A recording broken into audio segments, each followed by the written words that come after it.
In a northern country called Canada, 4 men were desperately seeking for snow. What they called their white gold.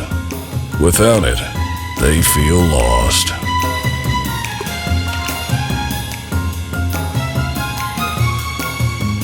They're looking to get that feeling that their snowmobile provides every day.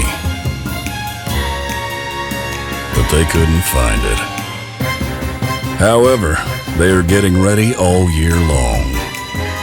They were on their best diet, nothing less.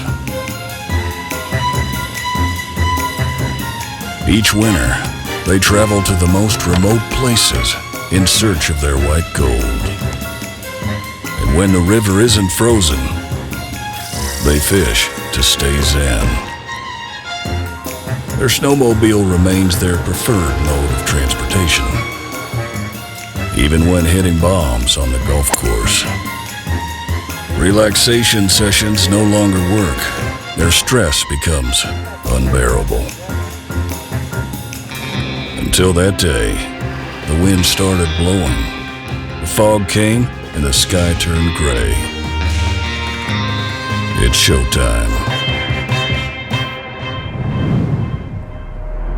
The only one thing that really matters for you right now is that he's coming.